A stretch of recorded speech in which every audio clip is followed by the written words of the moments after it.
The Islamic State of Iraq says its new offensive will be carried out in honor of Abu Musab al-Zarqawi, the founder of Al-Qaeda in Iraq, who was killed by U.S. forces in June 2006. Just a year ago, the group took to the streets of Ramadi in a demonstration of power, and in recent days have shown they are far from defeated.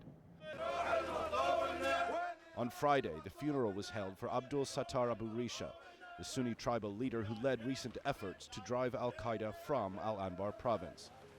He was killed in a bomb attack near his home in Ramadi, and Al-Qaeda in Iraq have claimed responsibility.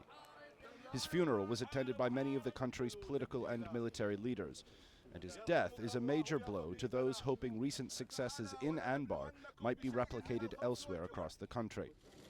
Just 2 weeks ago, Abu Risha met with George Bush, who has heralded Sunni tribal leaders and their efforts. His top general in Iraq and America's ambassador have both cited Anbar as a justification for maintaining the military surge. Murdering Abu Misha so soon after is being seen as a clear declaration Al-Qaeda in Iraq is far from vanquished. The murder and this latest announcement call into question the effectiveness of the surge strategy, and therefore the question of when U.S. troops in Iraq can be withdrawn in large numbers. It's expected that roughly 30,000 troops will leave during the first half of next year. The Bush administration has to date been reluctant to speculate further, but in a potential shift in strategy, if not policy, the Defense Secretary is now hinting at a far wider reduction in forces.